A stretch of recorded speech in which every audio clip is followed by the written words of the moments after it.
Hello, you're watching the news bulletin from SABA satellite channel at 7 p.m. the new time. Live from Marib. Here are tonight's top stories.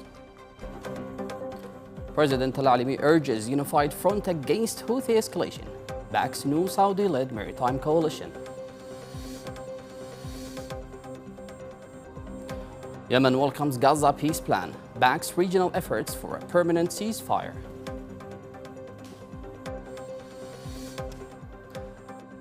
Weaponizing healthcare. 5 million Yemeni children at risk as Houthi militias block vaccines.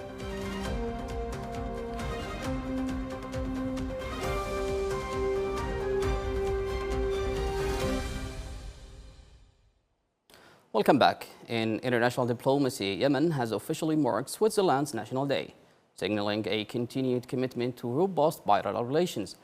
Dr. Rashad Al-Alimi, president of the Presidential Leadership Council, dispatched a formal congratulatory cable to the president of the Swiss Confederation, Guy Parmelin, to commemorate the occasion. The message delivered on behalf of the council members and the broader Yemeni government reinforces the cooperative framework between the two nations. In his address, the president of the Presidential Leadership Council extended his sincere congratulations and best wishes for the health and happiness of the Swiss president.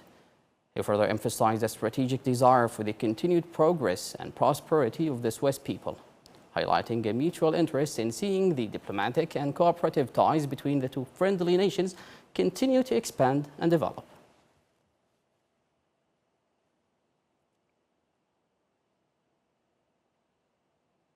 A forceful call for political unity and absolute mobilization against the Houthi terrorist militias.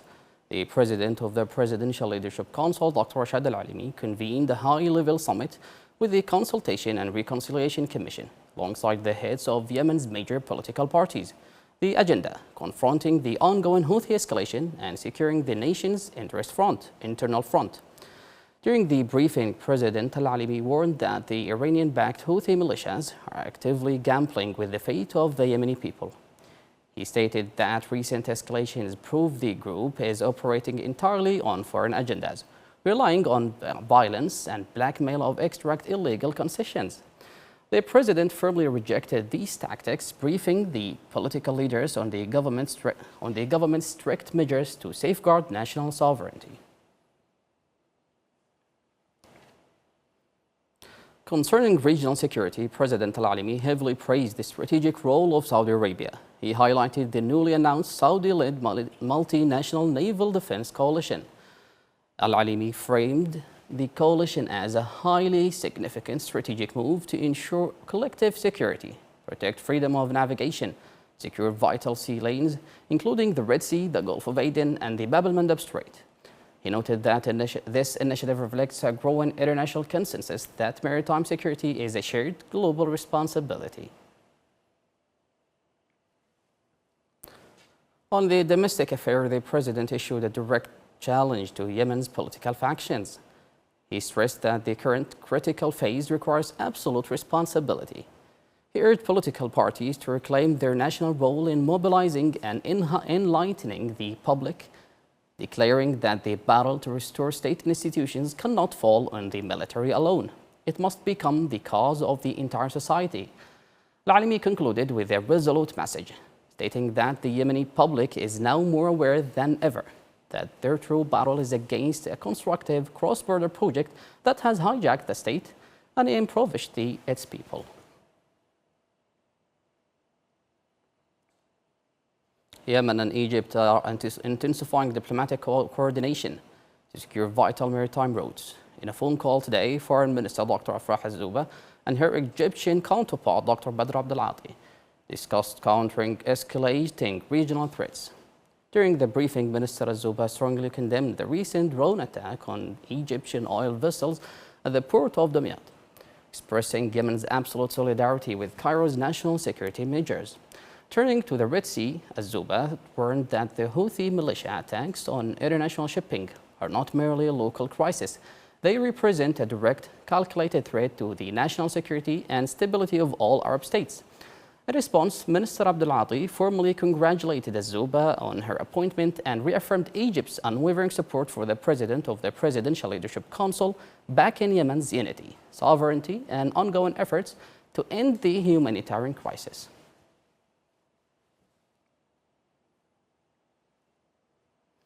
Ministry of Foreign Affairs and Expatriates has officially welcomed the announcement by U.S. President Donald Trump regarding an agreement to implement the second phase of a comprehensive peace plan in the Gaza Strip.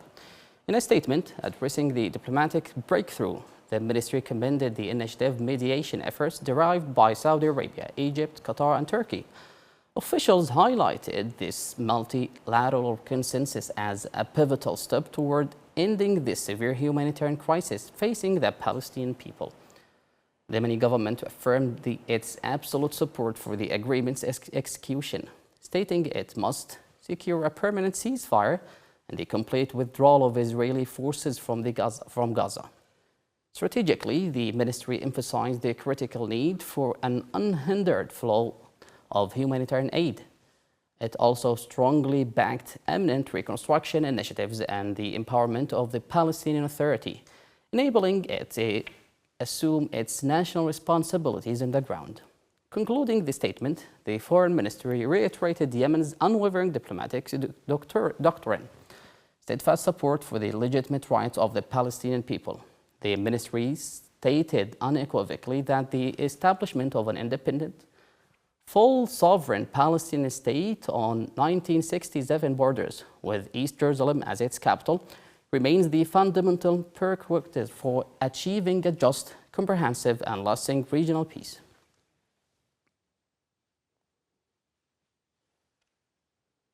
A dire public health warning tonight out of Yemen. 5 million children are facing an imminent and life-threatening crisis as Houthi militias continue to block routine vaccines from reaching territories under their control.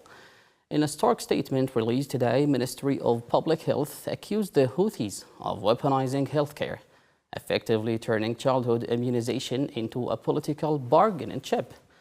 Officials warned that this systematic disruption is widening immunity gaps across the region.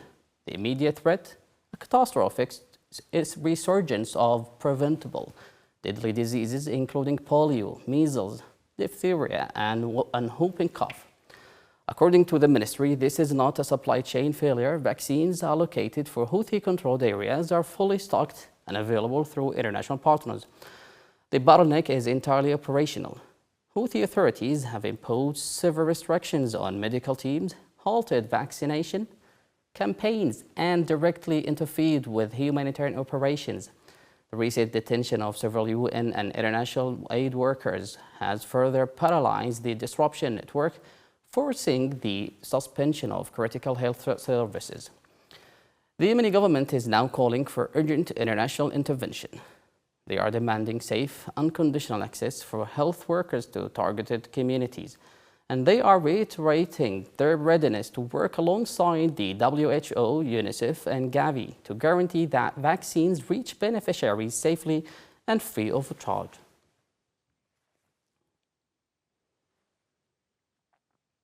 Yemen has reaffirmed its commitment to protecting international maritime security amid continued Houthi attacks on commercial shipping in the Red Sea. President of the Presidential Leadership Council, Dr. Rashad Al-Alimi, says Yemen's participation in the Saudi-led multinational defensive maritime coalition reflects its responsibility to safeguard one of the world's most strategic shipping corridors. More in the following report. Amid ongoing threats to international shipping, President of the Presidential Leadership Council, Dr. Rashad Al-Alimi, affirmed that Yemen's participation in the multinational defensive maritime coalition led by Saudi Arabia reflects the country's shared responsibility in safeguarding international maritime security and securing the Red Sea, the Gulf of Aden, and the Bab el-Mandeb Strait against piracy and attacks targeting commercial vessels and oil tankers. Al-Alimi said Yemen's participation underscores its commitment to supporting international efforts to protect one of the world's most vital maritime corridors and counter the attacks carried out by the Houthi terrorist militia, which threaten freedom of navigation and the safety of global trade.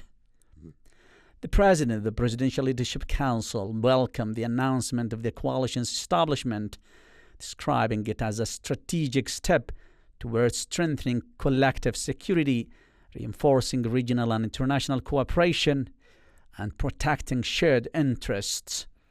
He said the initiative reflects growing international recognition that the security of the global maritime routes is a collective responsibility that cannot be compromised.